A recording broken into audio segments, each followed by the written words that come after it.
Bienvenido a nuestro primer foro bíblico teológico en el cual vamos a tratar un pasaje seminal, fundamental de las Escrituras, Génesis 1:1 a 2:4.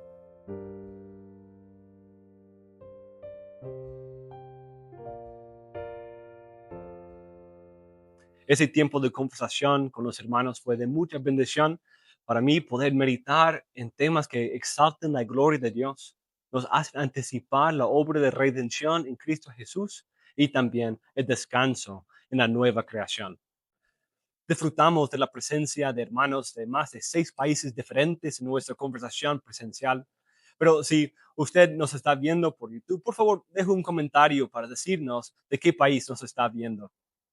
Entonces les invito a disfrutar de esa conversación, aprender de los patrones y temas bíblico-teológicos y seguir amando a Dios a través del estudio diligente de su palabra.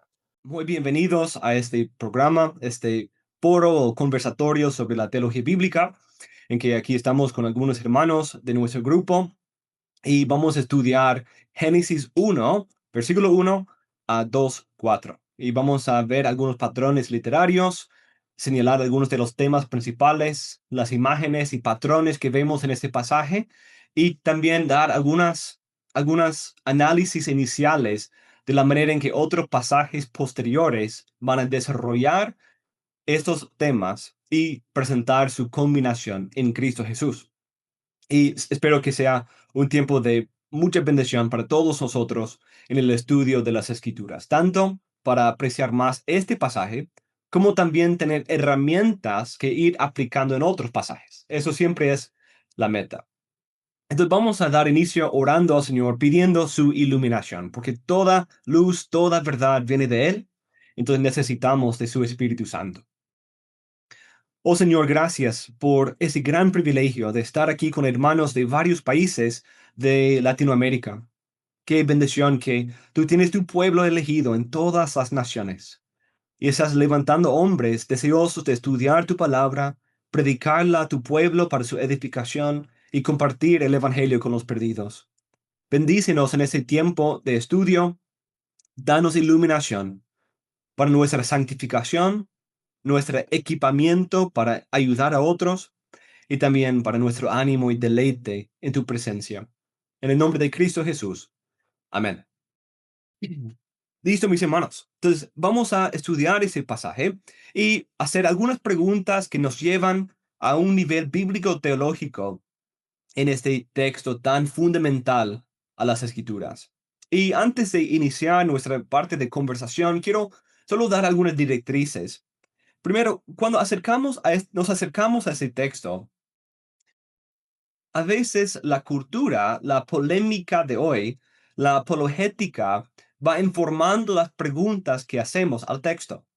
Queremos hacer preguntas sobre si los días son literales o no. Queremos hacer si hay una evolución teística o creación o un Big Bang. Y queremos hacer esas preguntas que el mundo nos hace de este pasaje.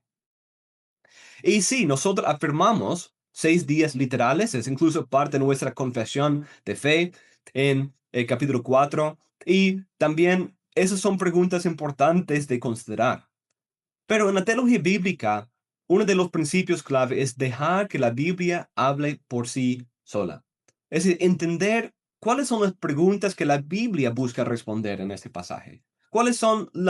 ¿Qué es lo que la Biblia misma quiere comunicar aquí? Y cómo otros pasajes posteriores lo van a entender, explicar, desarrollar, amplificar y aplicar a nuevos contextos. Entonces, tengamos eso en cuenta. No quiero que ese conversatorio sea un debate sobre eh, cómo debatir con los evolucionistas. Eso es para otro momento. Pero aquí queremos estudiar las formas, estructuras literarias del pasaje, sus imágenes, sus patrones y la manera en que se usa en otros pasajes de las Escrituras.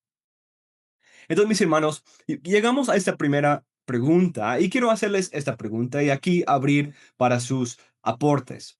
Consideremos los testamentos, tipos y temas que se desarrollan en este pasaje seminal de las Escrituras.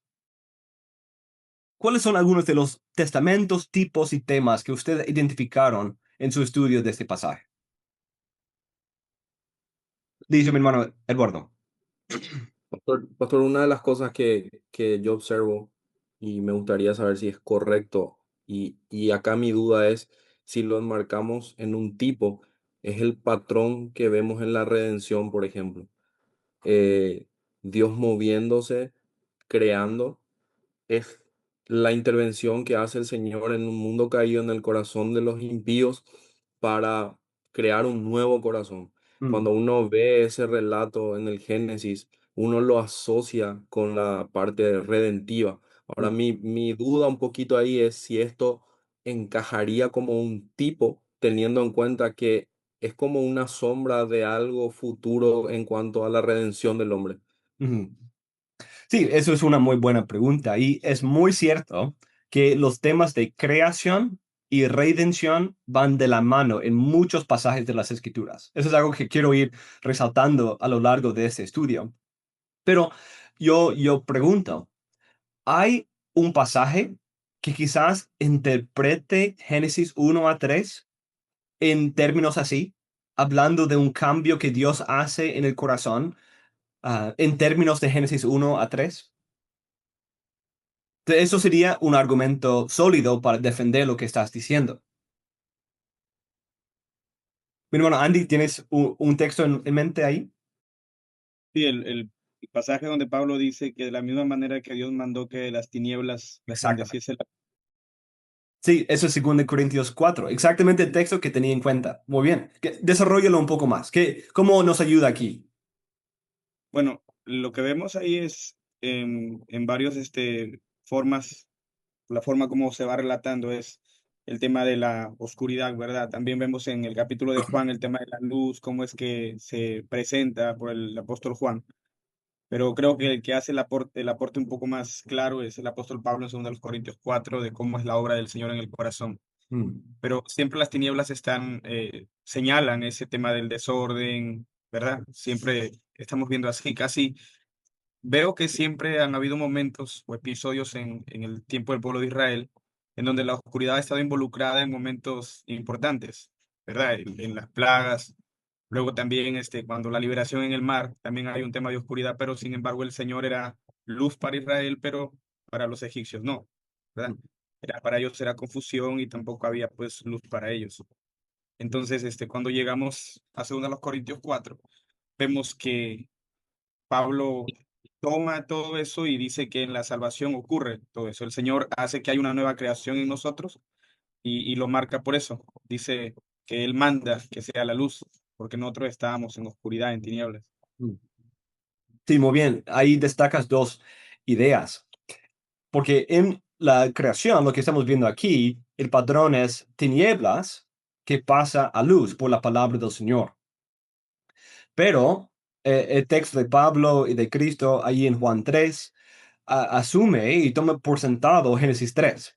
Y como la obra de Satanás hace una obra de lo que yo llamo descreación, deshacer la obra de la creación. Entonces Dios llama el mundo de tinieblas a luz, mientras el pecado nos hace volver atrás, de luz a las tinieblas. Entonces, el mundo ahora, por su estado esclavizado al pecado, está en tinieblas. Como la Biblia dice muy claramente en Juan 1 a 3 y 2 Corintios 4. Pero de ahí, Cristo viene y Él envía la palabra del Señor a nuestro corazón y hace una obra de nueva creación, volviendo la luz donde antes no había. Entonces sí, es un patrón muy glorioso y eso se desprende de esta imagen de la creación, Dios llamando la luz en medio de las tinieblas. Entonces yo diría que sí, todo ese patrón de la creación es algo tipológica, es algo que anticipa lo que Dios va a hacer en el futuro. Y de hecho, quiero señalar un detalle muy interesante. No, esto no es mi idea original, viene de John Selhammer y unos de sus estudiantes, Seth Postel y otros que me han ayudado a ver este principio. Pero en Génesis 1:1, ¿cómo empieza? En el principio. Y estos autores señalan que principio significa el inicio de cierto periodo de tiempo. Entonces, en un sentido, la palabra hebrea, al hablar de un principio, anticipa un fin, una meta. Entonces, es algo muy interesante pensar del libro de Génesis como una introducción a la Torá, a los libros de Moisés, y también a todo el Antiguo y toda la Biblia. Pero piensa de esto. Empieza el libro de Génesis con en el principio, pero termina el libro de Génesis en Génesis 49 con un anuncio de qué. ¿De qué habla Jacob allí en Génesis 49? Cuando él da su bendición patriarcal a sus hijos, dice, reúnense alrededor de mí y les diré qué les pasará en los postreros tiempos, los últimos días. Incluso algunos han señalado cierta conexión verbal entre las dos palabras. Bereshit en el principio, Aharith en el final. Entonces, los Bereshit, el principio, Aharith, el final. Incluso algunos sonidos muy parecidos y una forma parecida en las dos palabras. Entonces, Génesis empieza con el principio y va hacia el fin. Entonces, es algo muy interesante pensar que desde el mismo inicio de la primera creación hay cierta esperanza para un fin, para una meta que se va a cumplir en esta creación. Y con la caída y va presentando la esperanza de una nueva creación. Hermano Eduardo.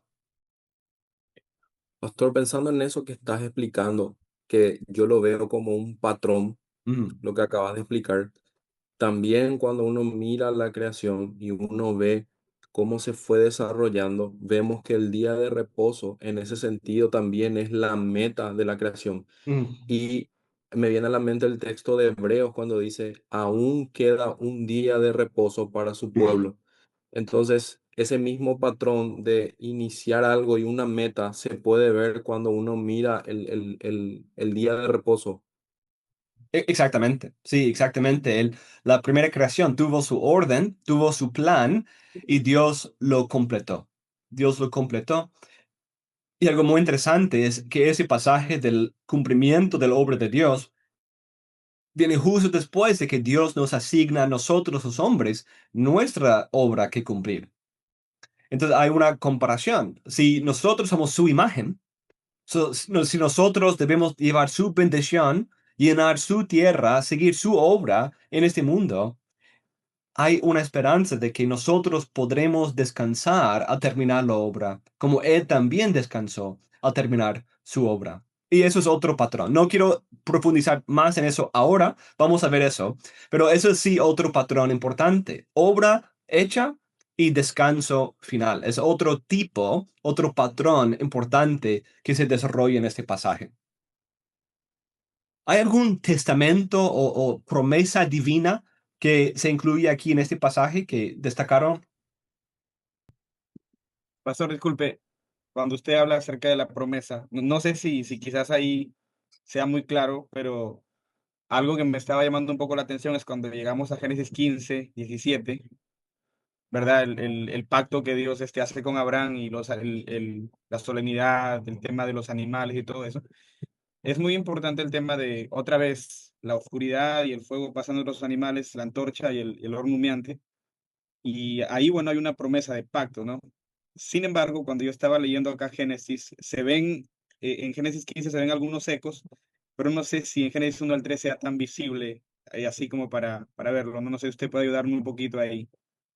Sí, mi hermano, pues mi hermano, Víctor, ¿quiere agregar algo a eso primero? ¿O quiere responder lo que dice?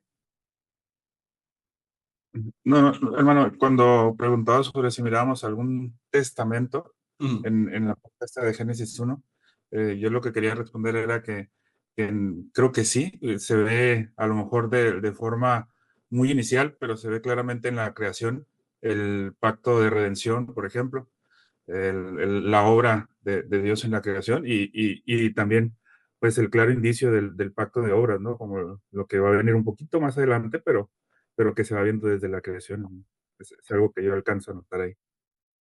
sí, yo creo que tiene razón. Tanto en como la bendición que Dios le da a Abraham, perdón, a Adán, creo que sí hay una promesa implícita en eso, ¿cierto? Y eso combinada con el día de reposo, hay algo de esperanza en eso, que sí, bendice, le ha dado buenas cosas, ¿cierto? Un pacto, pero al mismo tiempo hay la esperanza de completar esa obra y recibir un beneficio mayor. Y yo creo que los, las promesas patriarcales están viendo ese patrón también. Porque, ¿cuál es el lenguaje de todas las promesas pactuales de Abraham, Isaac, Jacob, e incluso luego lo que se da a través de la ley en Moisés es multiplicaos, abunden, llenen la tierra? Eso es algo que se va ampliando y repitiendo a lo largo de esa historia, que Dios va a multiplicar, abundar, bendecir al pueblo. Entonces creo que el lenguaje mencionó Génesis 15, pero también Génesis 27 y 28 con Jacob, antes en Génesis 24 con Isaac y su novia y todo lo demás. Todo ese lenguaje se va repitiendo y hablando de cumplimiento de este plan inicial en Génesis 1. Eso es una de las preguntas principales que Génesis quiere hacer. ¿Cuál es el plan de Dios con la creación? Con el hombre. Es bendecirlo, hacerlo abundar, llenar la tierra. Pero de ahí, Génesis 3 nos trae la pregunta, ¿cómo va a hacer eso cuando hay muerte y maldición? Y Él lo va a hacer a través de sus testamentos, sus pactos, que se va a ir realizando. Entonces, eso es una parte muy preciosa de esto. Listo, mis hermanos. Entonces, esas son algunas ideas iniciales. Vamos a ir desarrollándolo más, pero vamos ahora a esa segunda pregunta. Identificar el patrón básico de los días de la creación. ¿Alguien nos puede decir cuáles son, cuando uno examina un día de la creación, cuáles son los elementos repetitivos o los que se repiten casi en todos los días?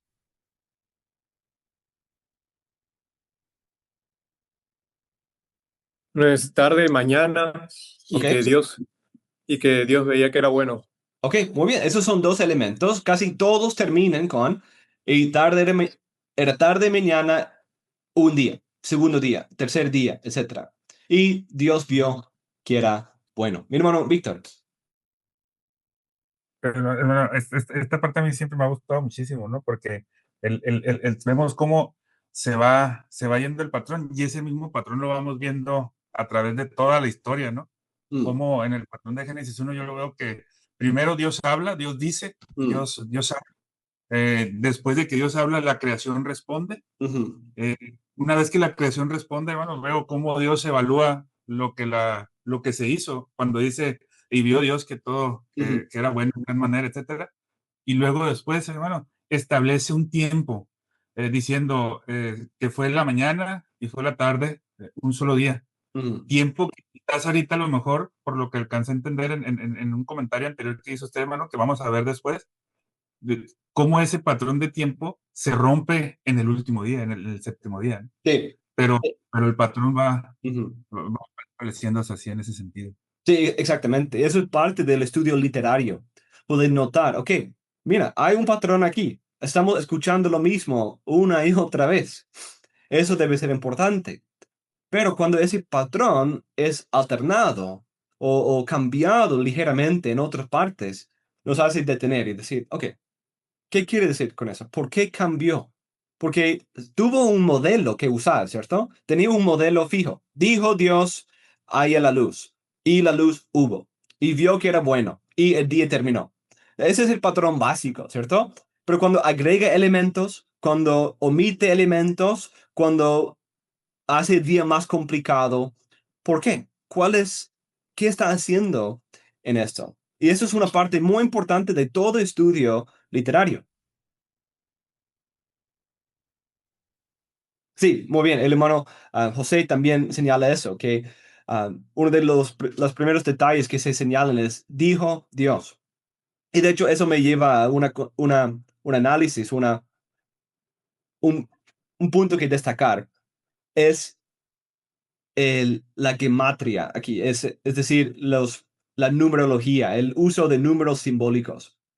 Y obviamente sabemos que los 7 días son números que indican perfección, incluso así termina, ¿cierto? El séptimo día es el día en que Dios completó, perfeccionó su obra, era bueno en gran manera. Indica completo, ¿cierto? Pero esa palabra, ese uso de números, se va repitiendo en muchos otros sentidos. Por ejemplo, el primer versículo, ¿cuántas palabras tiene en el texto original? ¿Quieren adivinar? 7. Tiene 7 palabras. El primer versículo de la Biblia, la primera línea es 7 palabras introduciendo una serie de 7 días de creación. También la palabra dijo Dios, esa frase se repite 10 veces a lo largo de eso. No 7, pero 10, que es otro número también señalado como un número de perfección. A lo largo de esa sección, 1:1 a 2:4, la palabra creó, como Dios creó, se usa 7 veces a lo largo de esa sección. La palabra bueno se usa 7 veces a lo largo de esa sección. Y otro número importante en hebreo es 22 o 24, y dependiendo de cómo uno divide la sección, la palabra tierra se usa 22 o 24 veces.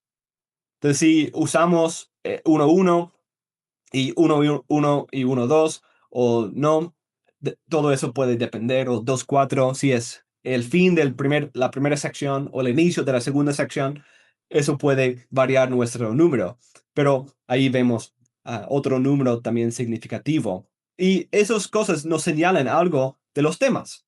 La tierra es muy importante, porque la tierra es el lugar donde Dios está cumpliendo su plan de redención, como el hermano Víctor señaló.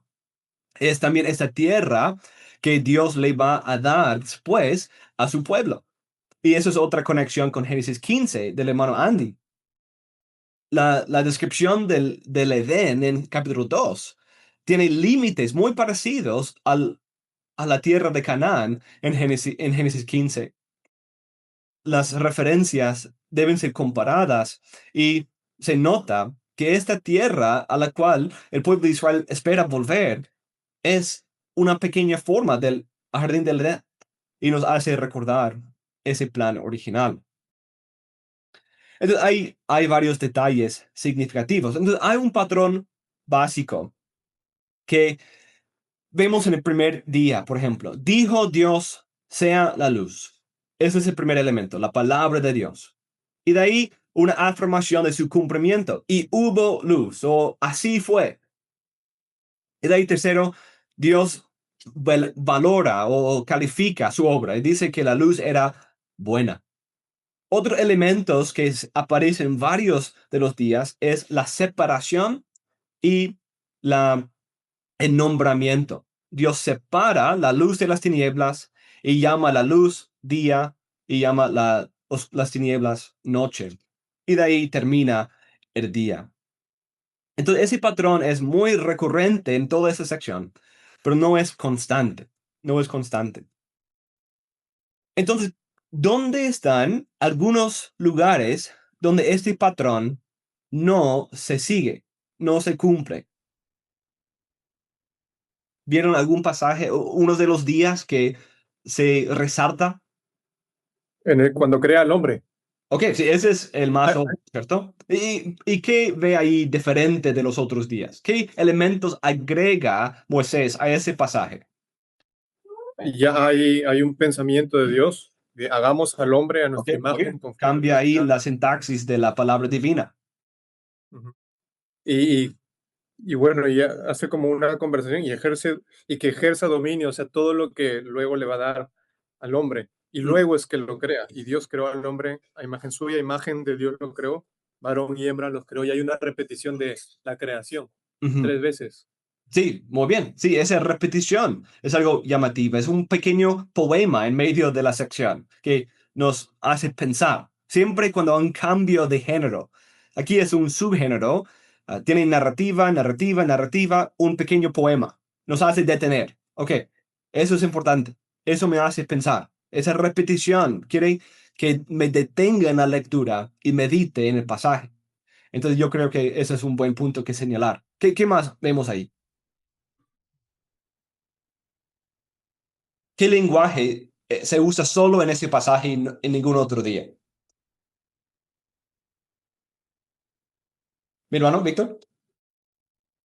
Sí, hermano, el que comentaba también ahorita que se ve ahí, y es sobre en el séptimo día, donde no hace referencia ya al día y a la noche como una promesa escatológica, ¿no?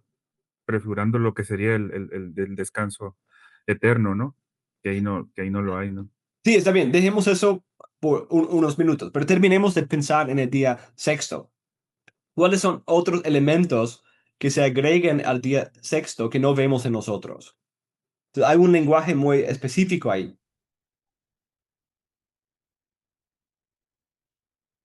Sí, el hermano José señaló también lo mismo de cómo el Señor, como habla dentro de sí, la pluralidad divina. Yo creo que sí es cierto indicio de la pluralidad trinitaria de Dios, aunque sí tenemos que tener cuidado con cuánto se desarrolla en ese pasaje. Pero una pluralidad divina, es decir, no Hay un mandato pluralidad ahí de también. Dios, pero dentro de Dios.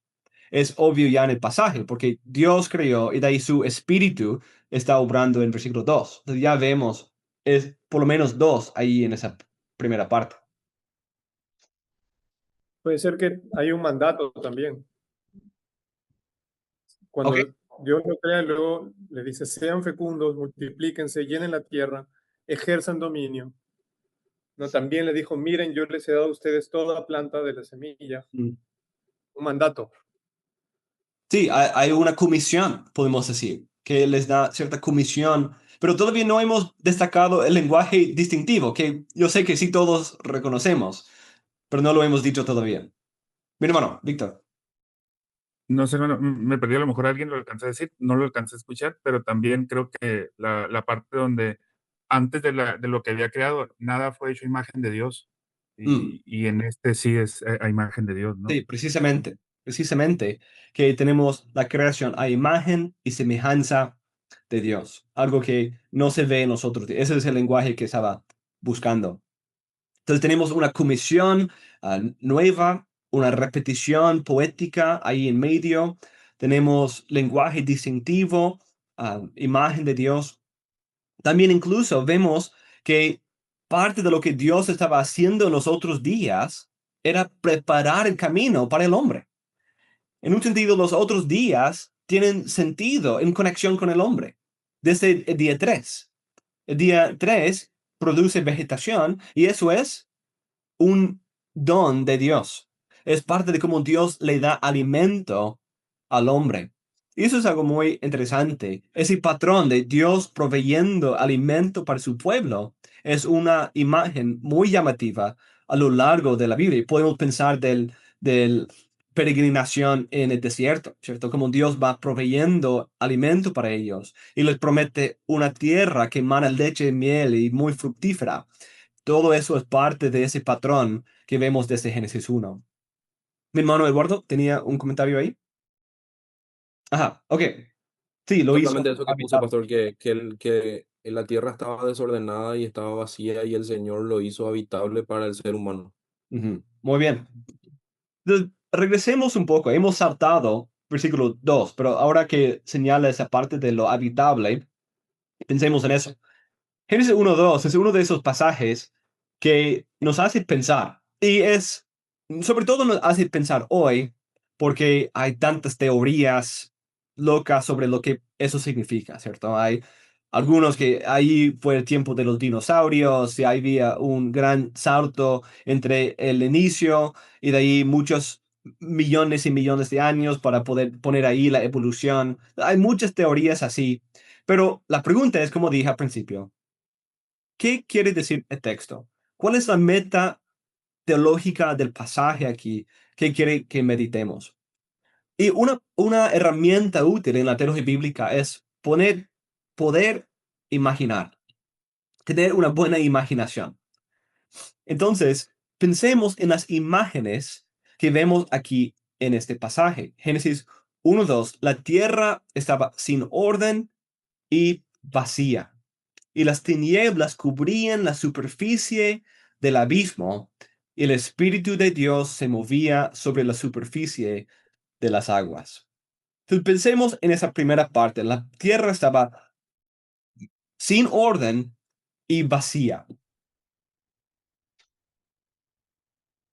Sin orden y vacía. ¿Algún comentario sobre eso, mis hermanos? Pues, Bueno, hay algo que me ha llamado la atención, comparando también con, o sea, con el primer día de la creación. mm, Es que yo sé que Dios creó la luz y ujú, Él dice que la luz era buena. mm, Ya estaban las tinieblas, mm, pero en un sentido ya estaba establecido este espacio, la tierra ya estaba desordenada y vacía. Entonces me llamó la atención, aunque no haya creado en el primer día las tinieblas, luego las separa, y mm, luego en el día 4 hace las lumbreras para separar el día de la noche. Pero me llamó la atención decir por qué solo la luz era buena, mm, si las tinieblas en ese sentido también es bueno, porque luego la luna es la lumbrera de la noche que es de las mm, tinieblas. Entonces, mm. de pronto esa palabra en el original tiene otro sentido, Pues, porque empieza así, la tierra estaba desordenada y vacía y las tinieblas cubrían la superficie de la tierra, ujú. ¿no? O sea, me llamó la atención ese, ese pasaje, ¿no? Sobre eso.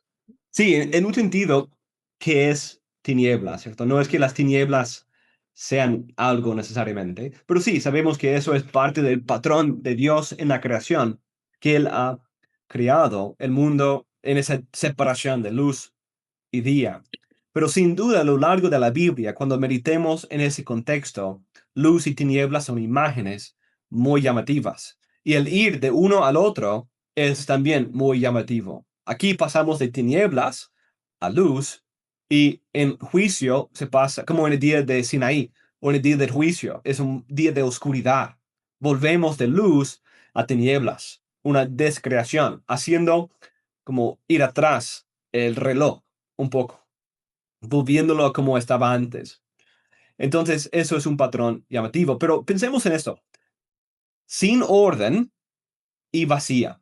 Sin orden en conexión con el abismo, con el mar, como un lugar lleno de aguas, ¿cierto? La tierra como llena de aguas caóticas, sin orden.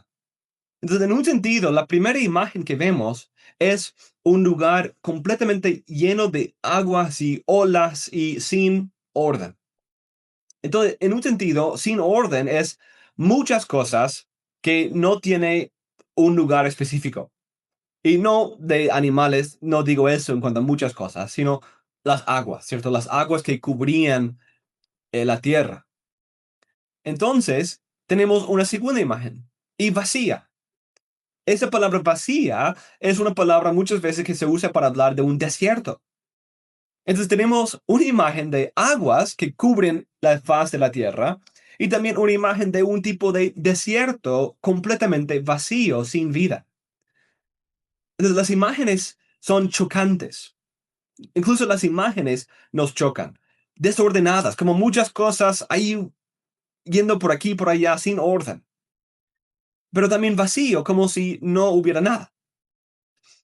Es como un tipo de cocofanía o muchas imágenes que se van chocando. E incluso eso sirve el punto, ¿cierto? El punto es comunicar ese sentido caótico, ese estado caótico sin orden de esa forma inicial de la creación. Entonces, obvio, tenemos que tomar en cuenta el propósito divino aquí, ¿cierto? No es que Dios no pudo haber creado la creación perfecta al mismo inicio o que fue malo en ese sentido caótico, que moralmente malo, no es el punto. Eso es el orden de lo que Dios quiere mostrar, porque como el hermano Eduardo dijo al principio, hay un patrón de redención aquí. Que Dios ha programado, diseñado su obra de creación inicial para imitar la obra de redención posterior. Y el texto quiere señalar eso. Mi hermano Víctor. Acaba de decir lo que iba a comentar. Es que mientras usted decía que hacía la explicación de lo que hacía referencia con vacía, se me vino a la mente esa parte, ¿no? Ver cómo estaba la tierra, existía, pero no servía a nada porque no tenía un fin, Mm, no tenía un propósito, ¿no? Y Dios le pone ese orden, ¿no? Y nos da ese propósito que se iba a venir a cumplir Mm, en lo que usted acaba de decir ahorita. sí. Entonces, al señalar esas dos palabras, sin orden y vacía, hay un patrón interesante en los días. Días 1 a 3 parecen resolver algo problema de sin orden. Y de ahí días 4 a 6 dan vida y llenan ese orden que Dios va creando. Porque es muy llamativo pensar de día 1, ¿qué es lo que Dios crea en el primer día?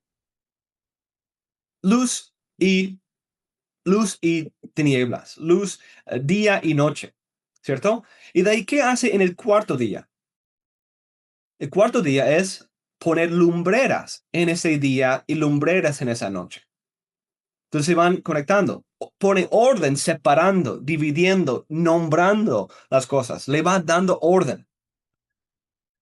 Y después lo llena con estrellas, la lumbrera principal del sol y la lumbrera menor de la luna. Lo va llenando de cosas. Y de ahí el segundo día, ¿qué es lo que Dios crea en el segundo día? Separa y llama las dos aguas, separa las aguas de arriba de las aguas de abajo.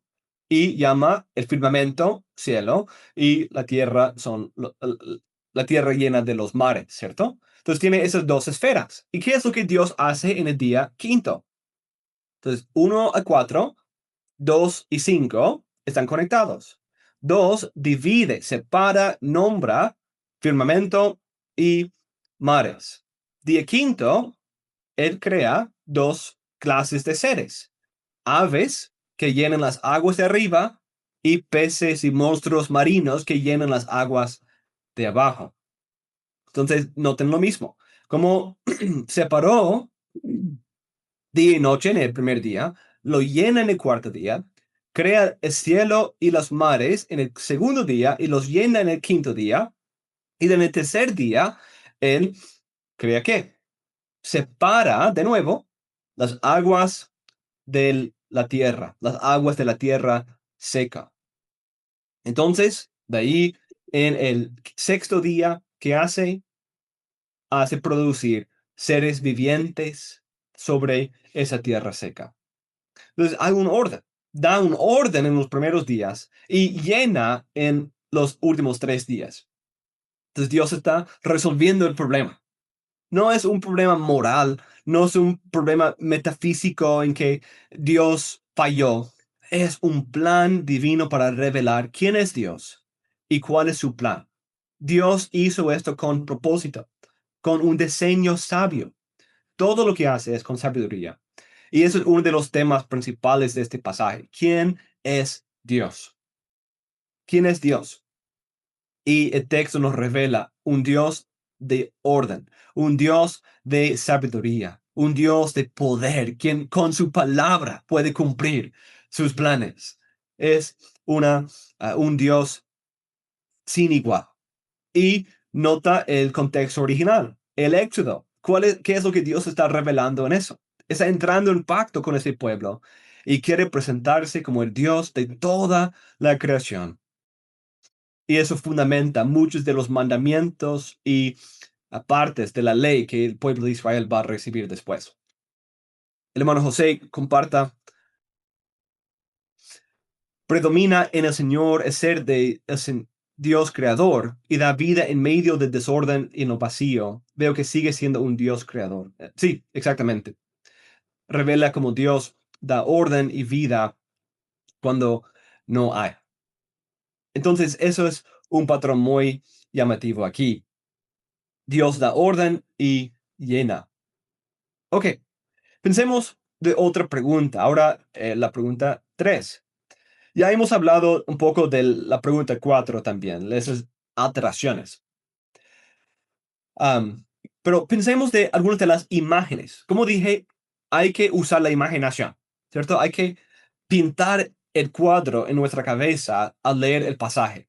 Y toda la Biblia es así, porque la Biblia consistentemente usa lenguaje figurativo. Lenguaje figurativo tiene ese propósito, evocar imágenes en la mente. Y si no pintamos bien, a veces podemos fallar en entender su sentido. Entonces, mis hermanos, ¿cuáles son algunas de las imágenes que vemos en ese pasaje?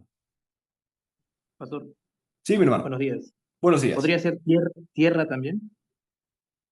Ok, ¿en qué sentido? Am, ahorita estoy pensando, tratando de conectar, pero esa palabra tierra tiene mucho que ver con lo que mañana más tarde Dios le va a mencionar a Abraham Mm. sobre la Sí, tierra. ajá. De hecho, creo que antes de que usted llegó, hablamos un poco de eso en Génesis 15.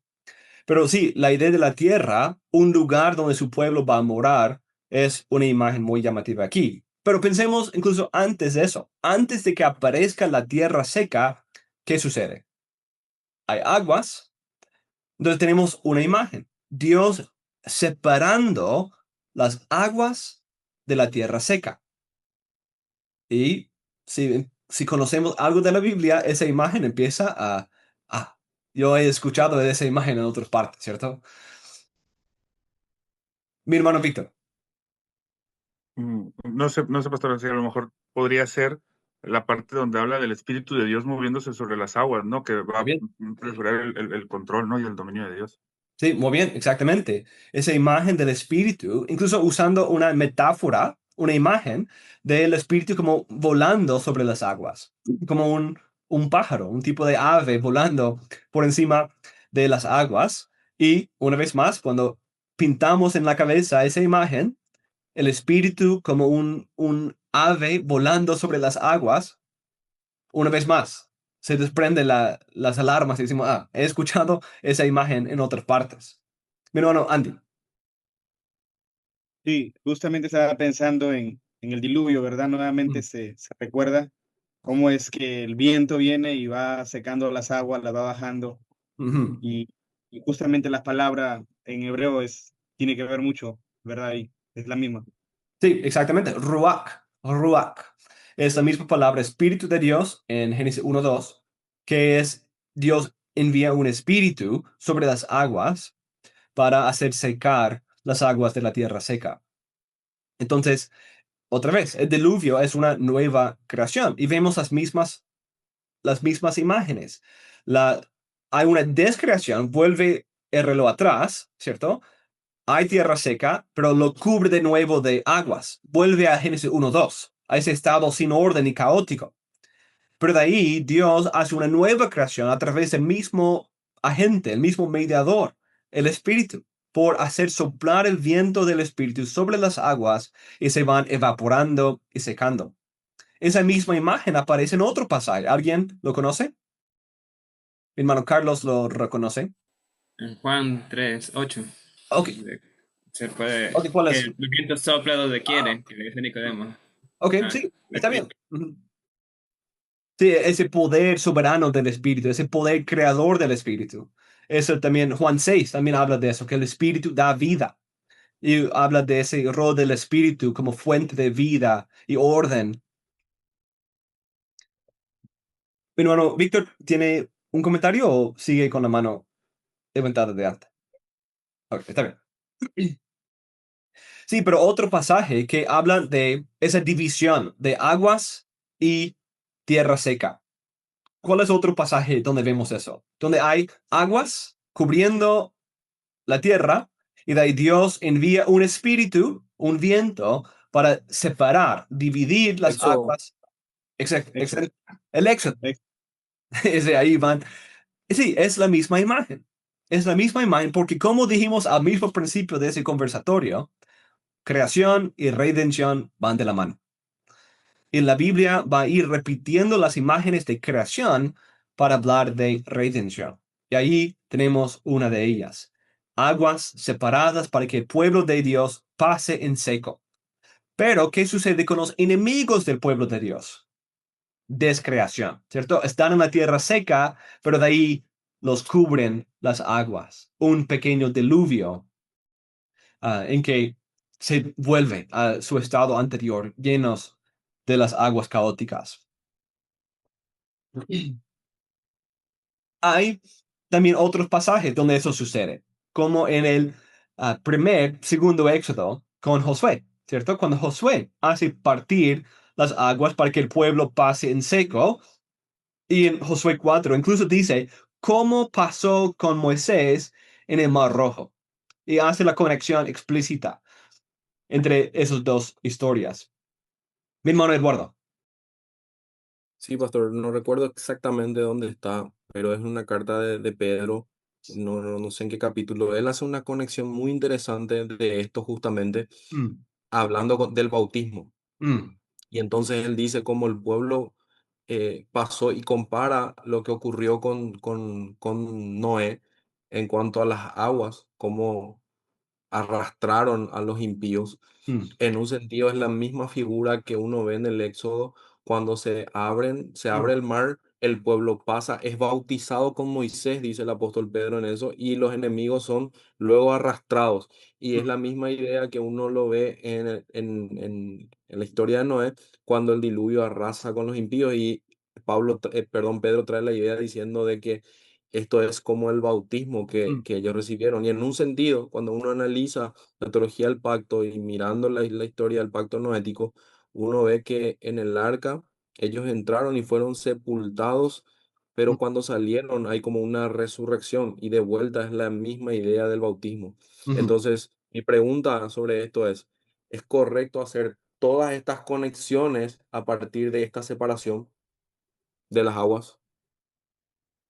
Sí, el lenguaje de las aguas es muy importante. Esa imagen de agua es muy fructífera a lo largo de las escrituras. Y creo que ellos están viendo esa manera en que Dios trae vida de las aguas, hace una obra de nueva creación. Y en su comentario estaba confundiendo dos pasajes, pero es 1 de Pedro 3, 20 y 21 que habla de Noé, y de ahí es 1 Corintios 10, 1 Corintios 10, 2, Correcto. que habla del bautismo en el Mar Rojo. Pero sí hace algo parecido. Incluso ve las dos conexiones, ven cómo ellos están conectando Noé y el Éxodo en el texto original. Dice, mi hermano Víctor.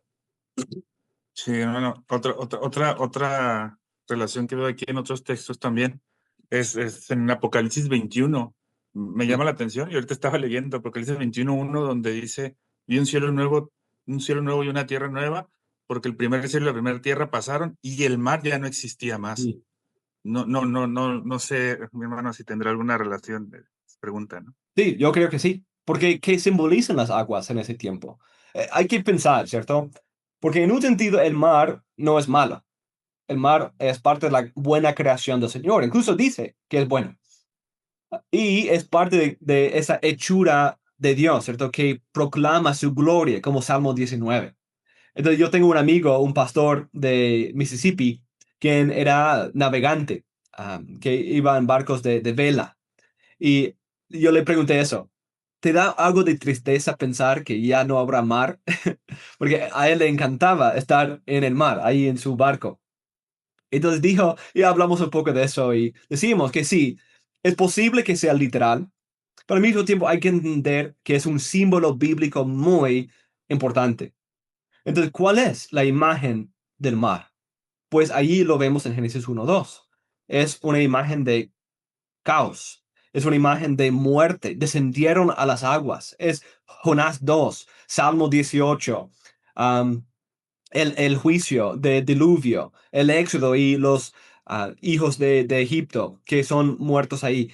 Todo eso es imagen de juicio, de destrucción, de caos. Y Dios está conquistando el caos, está conquistando la muerte. Entonces, creo que esa es la imagen que se evoca cuando dice ya no habrá más mar.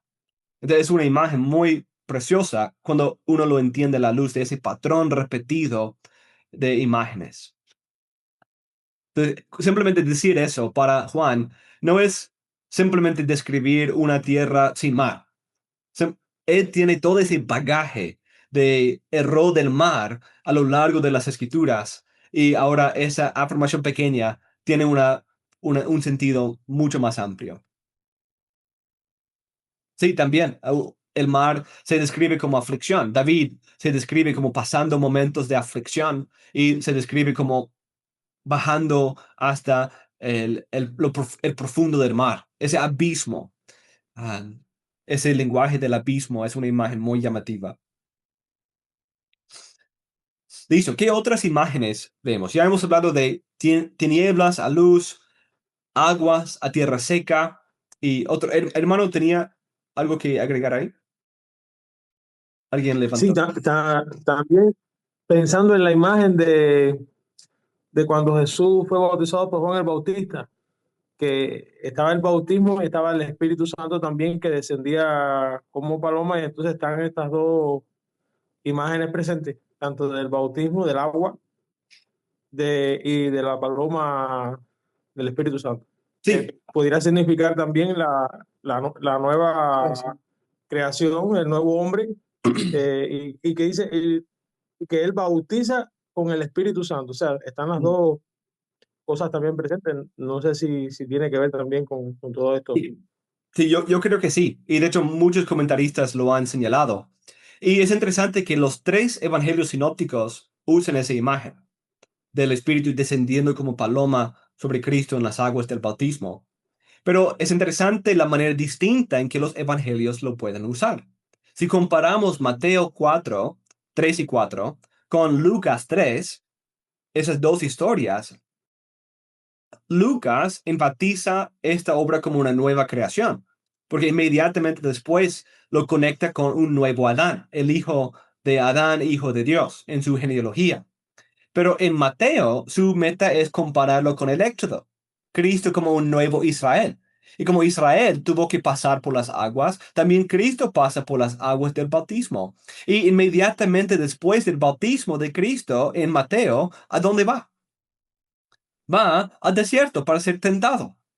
Y ahí es tentado y todos sus textos que cita en defensa de las tentaciones de Satanás son de Deuteronomio, describiendo el pueblo de Israel en el desierto. Entonces es un pequeño Israel. Él es parte de esa matanza de los niños en su nacimiento con Herodes, como faraón.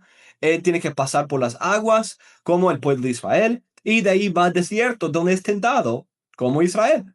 Y de ahí sube a la montaña para enseñar a su pueblo acerca de la ley de Dios, como Moisés y el pueblo de Israel. Entonces hay varios detalles muy llamativos en Mateo como un nuevo éxodo y Lucas conectándolo con la creación como una nueva creación, pero como estamos notando, el texto original los conecta. Las imágenes de las aguas separadas, del espíritu sobre las aguas, todo eso ya hace una conexión entre los dos pasajes en el mismo Pentateuco. Entonces no están sacando cosas del aire, están viendo patrones ya establecidos por Moisés, por Dios en la inspiración de Moisés en el texto original. Listo, mis hermanos. Consideremos otras imágenes. Yo tengo aquí una lista un poco extensa de imágenes importantes aquí. ¿Qué otras imágenes ven? El hermano Eduardo señaló algo inhabitable a una tierra habitable, ¿cierto? Esa es una imagen importante que a veces es para bendición o también para maldición. Dios a veces habla de una tierra fructífera que va a volver en desierto, como Joel 2. Delante de él era como el jardín del Edén, pero detrás de él desolación. Habla de un juicio de Dios. Y otros pasajes hablan del desierto que empieza a fructificar. El desierto que empieza a producir árboles, mirtos y cipreses y robles, y empieza a llenar de vegetación la tierra seca y árida del desierto. Esa imagen se ve en muchas partes de las escrituras. La idea de la imagen de Dios. La imagen de la imagen de Dios, ¿cierto? Esa idea del hombre como imagen de Dios es también muy llamativa y se usa en varios pasajes. ¿Qué otras imágenes vemos en este pasaje? Vemos serpientes, vemos monstruos marinos, vemos reposo, la provisión de alimento, el llamado a multiplicarse y fructificar, la imagen de una palabra poderosa de Dios, inexistencia a vida o vida. Entonces, lo mismo, ¿cierto? Inexistencia a vida, tinieblas a luz, inhabitable, habitable, caótico a ordenado. Es el patrón. Y la Biblia lo usa para juicio, volviendo atrás, descreación, y bendición y salvación o redención, el rehacer, el hacer una nueva obra de creación. Entonces, esas imágenes son muy llamativas. Y cuando uno reconoce esas imágenes, empieza a verlas en muchas otras partes. O también cuando uno estudia los otros pasajes, dice, mira, estoy viendo aquí una imagen de aguas separadas, de luz en medio de tinieblas. Y digo, mira, eso ya vi en la creación. A veces funciona de esas dos direcciones. Leemos adelante o leemos para atrás. Leemos adelante es lo que estamos haciendo aquí, notando las imágenes aquí en Génesis y esperando que otros pasajes las puedan usar. Pero a veces leemos otros pasajes y de ahí hace evocar, ya vi eso antes, y empezamos a leer para atrás. Entonces, ese estudio de las imágenes es algo muy, muy llamativo. Ok, entonces sigamos pensando en eso. Ya hemos señalado algunos pasajes, pero pensemos de algunos pasajes de otros textos, otros partes del canon, donde esos patrones e imágenes de la creación se utilicen de nuevo. Ya hemos hablado del Éxodo, del diluvio, de Abraham, ya hemos hablado del bautismo de Cristo, de la nueva creación. ¿Qué otros pasajes usen estas imágenes? Apocalipsis podría ser, pastor, en cuanto al cielo nuevo y la tierra nueva, en donde Sin vamos a duda, habitar. sin duda, mi hermano. ¿Qué otros pasajes?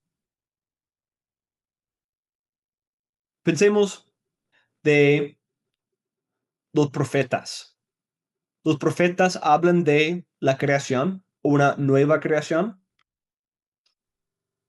Incluso usted mencionó Apocalipsis 21, pero Apocalipsis 21 está citando a Isaías, ¿cierto? Isaías 65, que habla de una nueva creación.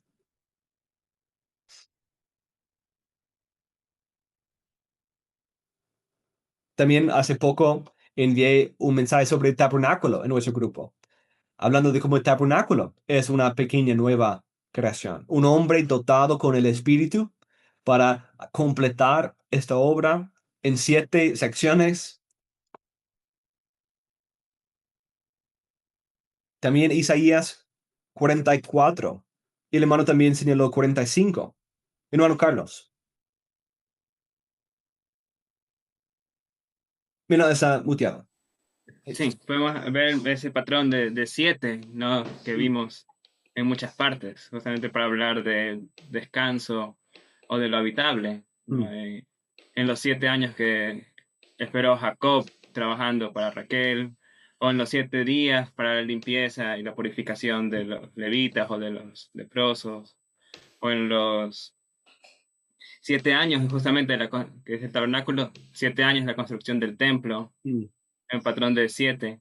Podemos ver ahí. Y también veo estos patrones en Juan 1, ¿no? En el Evangelio de Juan, que empieza con en el principio era el verbo, ¿no? Citando en el principio, pero luego habla en el versículo 19 es con el testimonio de Juan, ¿no? Empezando el primer día, que yo no soy ese Cristo, yo no soy ese enviado, yo no soy la luz, como decía, es la luz verdadera que viene, pero yo no soy.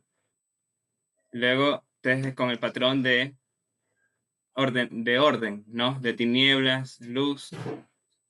Ese es el primer día, dice, al siguiente día, o sea, el día 2, vino y él lo vio Jesús. Dice, este es el Cordero de Dios que quita el pecado del mundo. Dice el versículo 35, al siguiente día otra vez estaba Juan, es decir, el tercer día, vino y los discípulos de Juan fueron con Jesús. Y luego dice, versículo 43, el siguiente día quiso ir a Jesús a Galilea y halló a Felipe y a Natanael. Y luego dice el capítulo 2, al tercer día se hicieron las bodas de Caná es decir, día 7. Mm, Vemos el patrón de 7 días, también con la misma imagen de preparar los días para la venida para el hombre, ¿no? Para Adán. Y aquí, empezando con Juan el Bautista, preparando los días mm, para la venida del nuevo Adán, mm, ¿no? Y justamente en el día 7, el día 7 en Juan es la boda, ¿no? Es señal de descanso, de festejo. Y termina esta sección, dice, después de esto, descendieron a Capernaum y su madre, sus manos y sus discípulos estuvieron allí no muchos días y estaba cerca de las Pascuas de los judíos y subió a Jerusalén. Es decir, ya no hay un orden después de la boda de Capernaum, perdón, de las bodas de Caná, ya no hay un orden de al siguiente día o siguiente día, sino que dice después de algunos días. Deja abierto y aún así, como en Génesis, el séptimo día, mm, ¿no? En cuanto al descanso. Eso. mm. Muy interesante la conexión.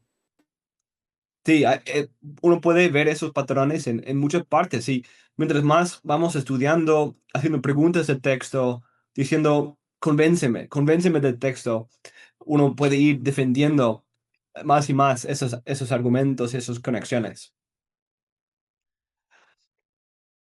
Entonces, hay otros pasajes también que, como señalé también, Joel, la imagen de descreación y nueva creación. Un pasaje llamativo es Isaías 11. Isaías 11 empieza hablando del hijo de David, ese tronco, ese raíz que sale del tronco de Isaí, o vástago que sale del tronco de Isaí, y él será ungido con el Espíritu. Entonces tenemos esa imagen del Espíritu de Dios. Y habla de él en un reino glorioso sobre toda la creación, y describe la creación restaurada. Ahora un lugar de paz, en que él va a domar todos los animales, en que ya no va a haber esa enemistad entre el leopardo y la oveja, entre el león y las vacas, y va a haber esas conexiones de paz, de descanso, de restauración de lo que vino después de la caída. Y termina el texto en Isaías 11 hablando de un nuevo éxodo, y que va a partir las aguas y van a pasar en seco, en sandalias, como pasó con el pueblo de Israel cuando subieron de Egipto. Entonces hay varias conexiones ahí presentando el Mesías como ese nuevo Adán, el hijo de David, quien es el ungido con el Espíritu, restaura la creación y libra a su pueblo en un nuevo éxodo. Y va entretejiendo temas de creación y redención, como hemos visto es el patrón bíblico a lo largo. También podemos pensar de otros pasajes, como los salmos. Los salmos no están llenos del lenguaje de la creación. Piensa de Salmo 8, por ejemplo. Salmo 8 y el hombre coronado sobre todas las cosas. Una imagen muy llamativa que ese libro de Salmos conecta con Salmo 110 y ese Señor de David. Incluso Hebreos conecta varios de esos pasajes para hablar de Cristo como el Rey sobre la creación, el nuevo Adán. Salmo 19, Salmo 104, que habla de la obra de la creación y providencia de Dios. Incluso habla de Él creando por enviar a su Espíritu. Usa esas imágenes del libro de Génesis 1. Pensemos de esta imagen, y ahora quiero que meditemos juntos en esto. Es el lenguaje de multiplicar y fructificar. Eso es algo muy frecuente a lo largo de las Escrituras. ¿Cómo vemos ese desarrollo de esa bendición de Génesis 1:28? Sí, mi hermano. Sí, justamente antes estaba pensando en eso, ¿verdad? Y en el capítulo vemos que 2 veces se repite el tema de la bendición y lo asocia a la multiplicación y la fructificación. Hmm. Y es interesante, por ejemplo, ya que ahora hablamos de Génesis 15, en Génesis 15 cuando el Señor le dice a Abraham, yo soy tu escudo y tu galardón será grande, y él justamente es como que le hace un reclamo acerca de la descendencia. Es como que ellos sabían que la bendición siempre involucraba descendencia. Y vemos que esa bendición luego va pasando a Isaac, luego Mm, a Jacob y luego se convierte, pues en una nación, ¿verdad? mm, Pero siempre vemos que la bendición involucra eso, involucra un pueblo, involucra eso, y es parte incluso de lo que vemos ahí, porque cuando bendice primero a las aves y a los peces, les manda a multiplicarse y fructificar, y lo mismo hace con el hombre, simplemente que en el hombre incorpora el tema del gobierno y todo eso.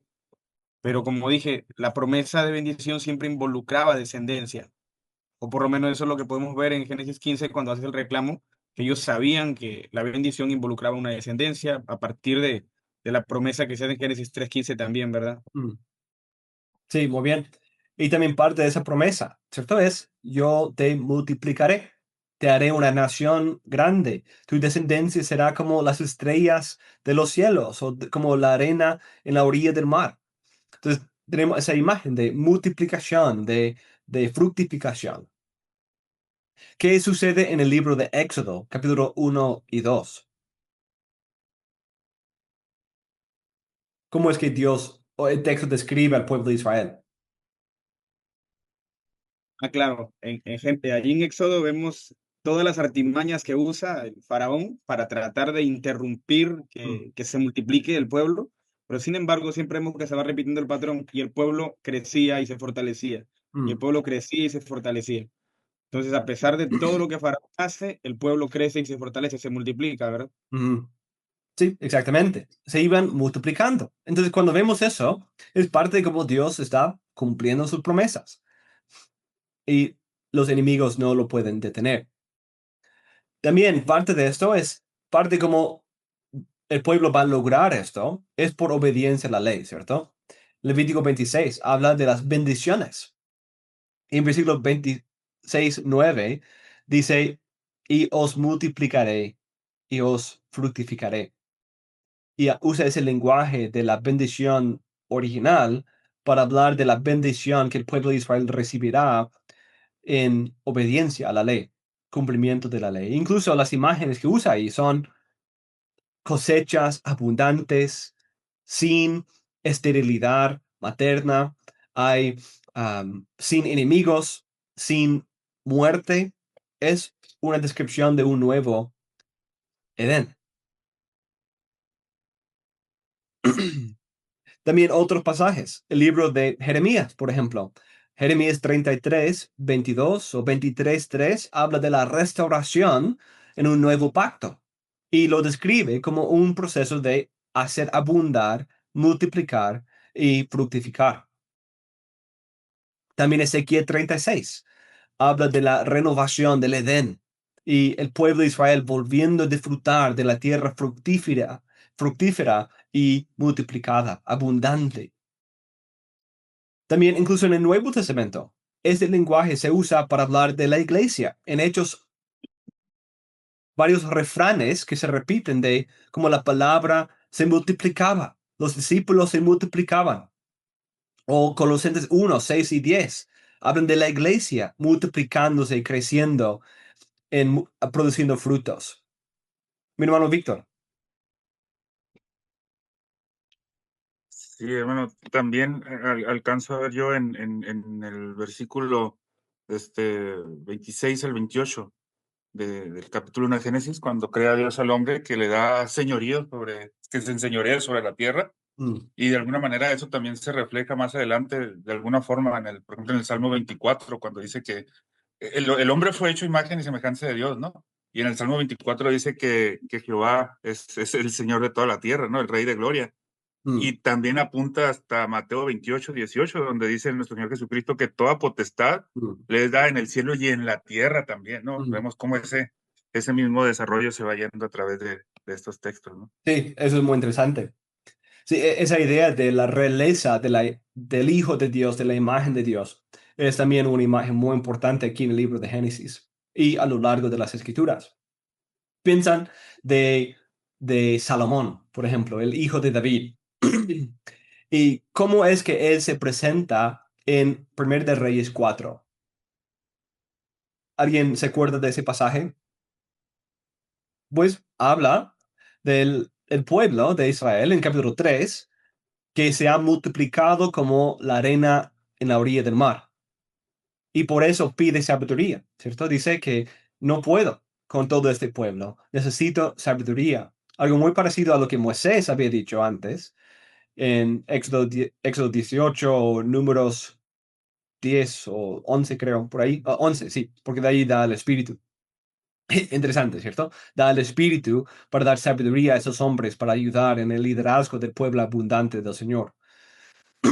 Entonces, él recibe la sabiduría, empieza a hacer fructificar y abundar el pueblo del Señor, hace abundar riquezas como polvo.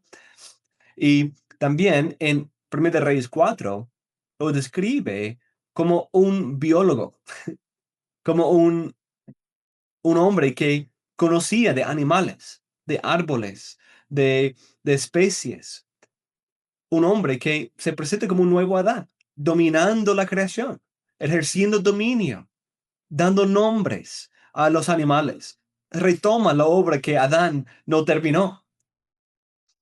Y de ahí tenemos la imagen del templo creado, unos capítulos después.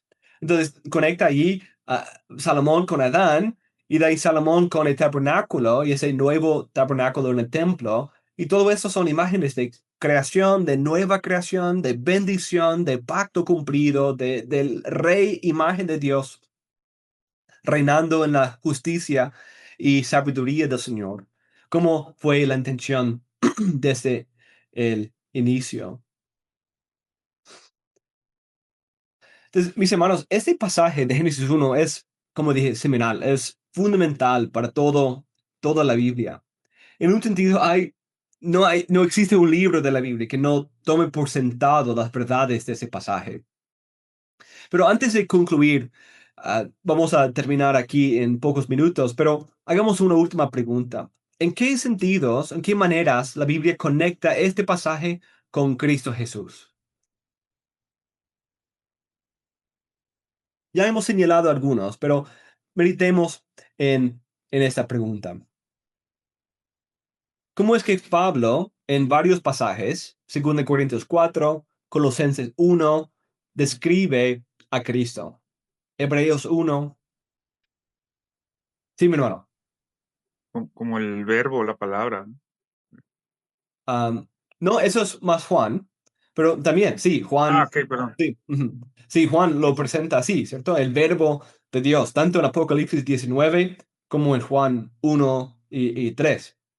Sí, Él es esa palabra creadora desde el inicio, por quien fueron creados todas las cosas.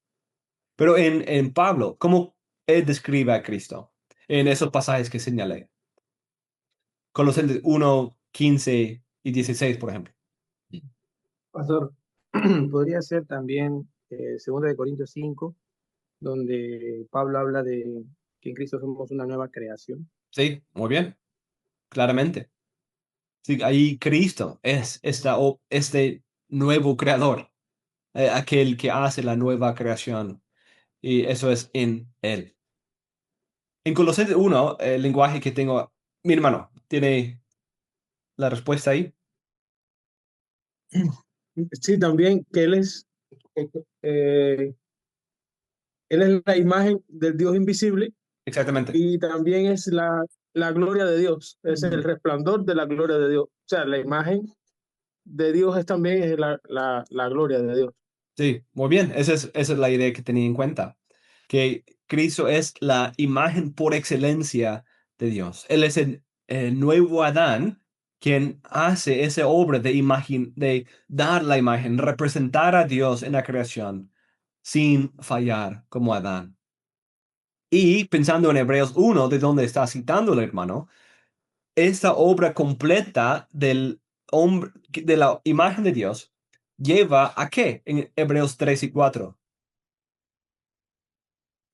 Con la obra completada, pues ya nos lleva al reposo que esperamos y que está en Él, ¿no? Ujú. Sí, exactamente. Entonces, ya que Cristo es ese nuevo Adán, ese autor de una nueva creación, Él completa la obra que el primer Adán falló en hacer, que Dios le ha coronado sobre todas las cosas. Él sí da el descanso verdadero.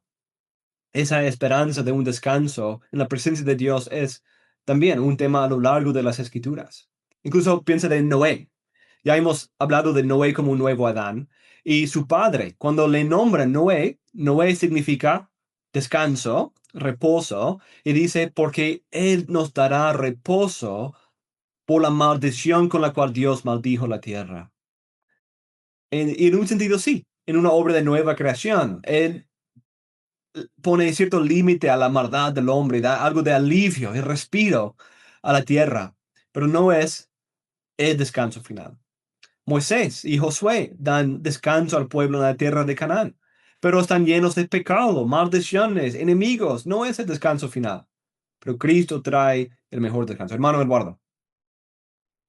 Pastor, no sé si mi pregunta saldría de, creo que no sale del tema, pero por ahí vos me orientás, porque estoy pensando en esto a la hora de hacer estas conexiones, estos tipos, estos patrones, y es en lo siguiente, es- esto es la meta de la teología del pacto. Cuando nosotros estudiamos la teología pactual, la meta de eso es poder ver en amplitud la teología bíblica, teniendo en cuenta cómo los picos de revelaciones se fueron dando en unos patrones pactuales puntualmente. Mm, Y encerrando eso que estoy diciendo, mi reflexión es la siguiente.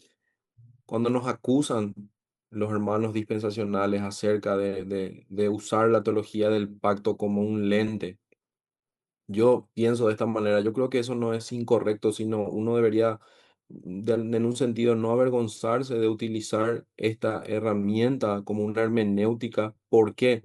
Porque justamente en el texto que citas de Colosenses, en donde Pablo viene presentándole a Cristo de esta manera, él dice, a quien se me dio la posibilidad o el privilegio de anunciar el misterio que estaba oculto desde antes de los siglos. mm, Y entonces la forma en la que yo miro esto es, si una hermenéutica no trata correctamente con este misterio, explicándolo de esta manera, colocándolo en esta forma, mostrando los patrones bíblicos, entonces esa hermenéutica es deficiente mm, y no está haciendo la conexión correcta y no nos está mostrando a Cristo en esa esencia que nosotros necesitamos ver. Por ende, yo digo, sí, la teología del pacto es una herramienta hermenéutica que mm. utilizo para mirar la palabra del Señor, porque ella trata puntualmente con este asunto y lo muestra de forma minuciosa qué es lo que estamos haciendo a la hora de mirar un poco. Entonces, pensaba en ese sentido que la teología bíblica vendría a ser la meta del estudio de la teología del pacto. No sé si estoy en lo correcto en eso, pastor. Sí, mi hermano, creo que sí. Y obvio, hay que tomar en cuenta que no es simplemente cualquier forma de teología del pacto. Es una forma de teología del pacto que se deriva de la exégesis bíblica. Es cierto que usamos un lente y tenemos una hermenéutica, una estructura que nos ayuda a entender dónde estamos en cada parte de la revelación. Pero esa estructura, ese lenguaje, ese entendimiento pactual tiene que fluir del texto mismo.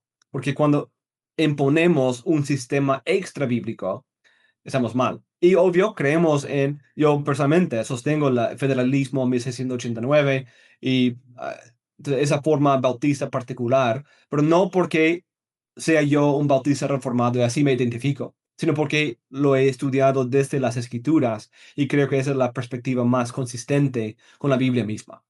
Porque ese es el problema. Los dispensacionales y todos, en un sentido, somos culpables de esto, de tener nuestras ideas preconcebidas e imponerlas en el estudio del pasaje. La meta es siempre someternos a lo que la Biblia dice y va en ese espiral hermenéutica, siempre tratando de acercarnos cada vez más a una precisión sistemática, una precisión hermenéutica, una precisión bíblico-teológica de entender cómo la Biblia misma se desarrolla. Mi hermano Andy. Sí, pastor. Estábamos, ya que usted, la pregunta era no cómo vemos todo esto con Cristo, y yo estaba pensando en el tema de, o la imagen de la luz, ¿verdad? Sí. Siempre en cada teofanía, muy involucrado en la imagen del fuego y todo eso, en la zarza ardiente, en el momento en el pacto con Abraham y así en varios episodios. Mm, Ahora, cuando vamos al Nuevo Testamento vemos que se identifica a Jesús como la luz, pero es importante que en Apocalipsis 21, 23, si no me equivoco, mm, se dice que la ciudad no tendrá necesidad de lumbreras porque el Cordero es la lumbrera, ¿verdad? sí. Entonces, y también en 2 Corintios 4 se nos presenta a Jesús como aquel que pone esa luz en nosotros para nuevo nacimiento. Y en los Hechos también se nos dice que es el Espíritu Santo el que iluminó a Lidia para que pueda oír el mensaje de Pablo y así, Mm, por medio de su palabra. sí. Y esa imagen siempre para mí es muy importante porque Mm, vemos que en Cristo encuentra, o que todo eso me señalaba, era una figura de lo que Cristo en verdad es. mm. Sí, muy bien. Y pensar en 2 Corintios, perdón, 2 Samuel 23 o pasajes como 2 Samuel 23, Isaías 11 y Malaquías, que habla del Mesías y lo describen como en un reino de luz, como el sol resplandeciente. Porque hago una pregunta, en el Génesis 1 hay dos cosas que ejercen dominio. ¿Cuáles son las dos cosas que ejercen dominio en el texto? Las tinieblas y la luz. Perdón, Dos bueno, veces en el texto habla de Dios mandando algo a ejercer dominio. sí, él manda al hombre a ejercer dominio, Ajá. y cuando habla de las lumbreras para que ejerzan dominio uno del día y otro de la noche. Exactamente. Ahí hay un patrón. Dos veces usa ese lenguaje distintivo, ejercer dominio. Entonces conecta el dominio del sol, el dominio de la luna, de las estrellas, con el dominio del hombre, en un sentido. Y es muy llamativo cuando vemos a Cristo descrito en los profetas o en el Nuevo Testamento como luz, como el sol, como tomando el lugar de las lumbreras, porque su reino es perfecto, su reino es completo, su reino es eterno, su reino, Dios es luz y Él es la imagen perfecta de esa luz, la gloria resplandeciente de Dios. Sí, esa es una imagen muy preciosa. Entonces, Cristo logra el mejor descanso. Él es la imagen por excelencia. Él hace una obra de nueva creación. Él nos toma de muerte a vida, de tinieblas a luz. Él restaura la creación que Adán hizo caer, que no hemos visto todavía, pero es parte de esos temas. Está expandiendo, multiplicando y haciendo abundar su pueblo, tanto de nivel individual, el cristiano, creciendo, produciendo frutos, eso es creación, ¿cierto? Éramos antes ah, pámpanos sin frutos, pero ahora injertados en él, producimos muchos frutos. Antes inválidos, sin fruto, ahora fructíferos. Antes muertos, ahora con vida. Antes tinieblas, ahora luz. Antes desierto, ahora Edén. Antes mar caótico, ahora la paz y descanso del Señor. Entonces, mis hermanos, todas esas imágenes nos ayudan a ver a lo largo de las escrituras qué es lo que Dios está haciendo.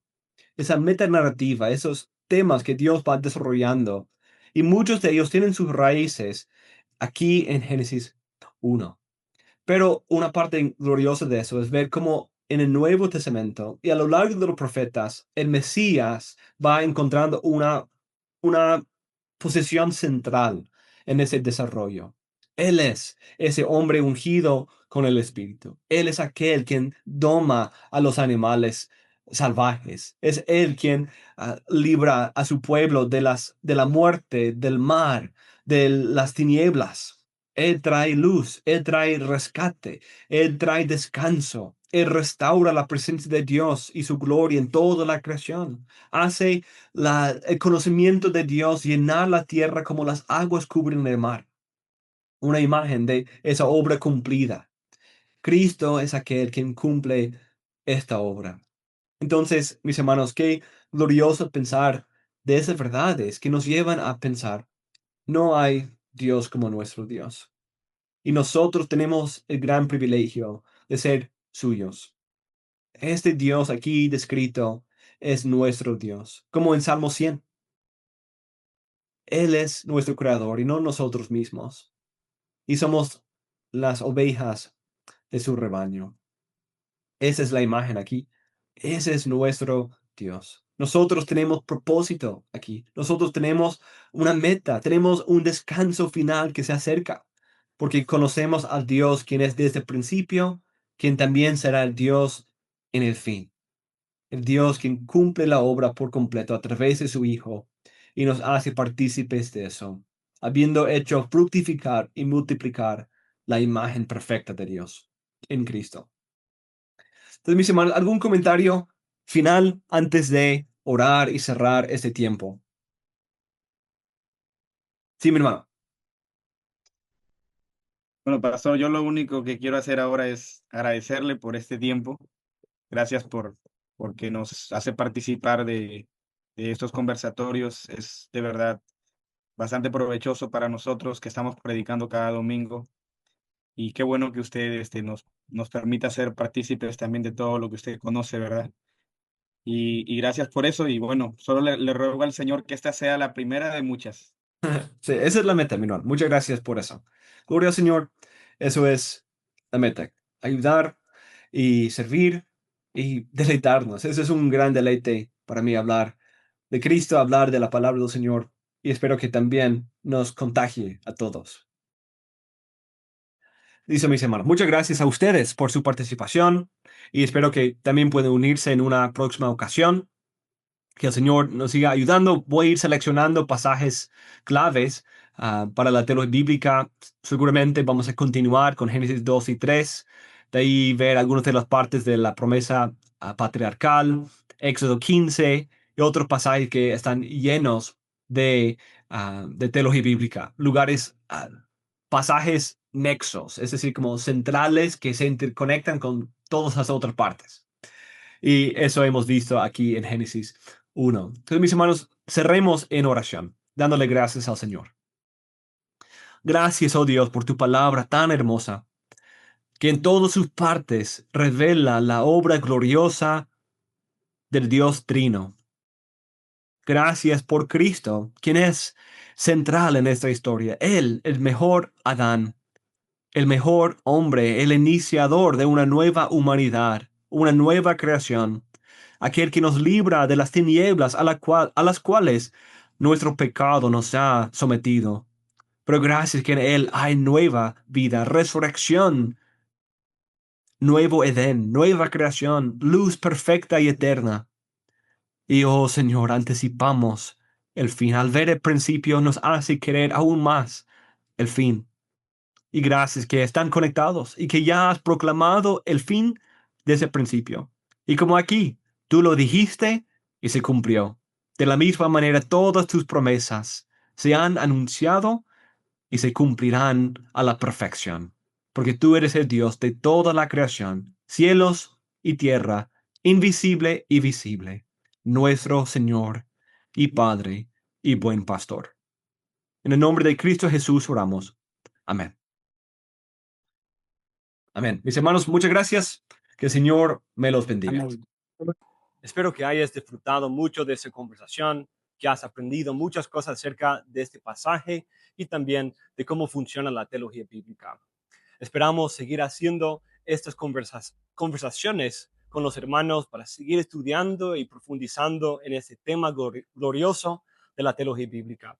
Si tiene algún pasaje o algún tema que te gustaría estudiar, por favor, deja un comentario compartiendo esa idea para considerarlo para una conversación futura. También considerar compartirlo con tus amigos para que otros también puedan animarse con la teología bíblica y estudiar más profundamente a Cristo, el centro de las Escrituras.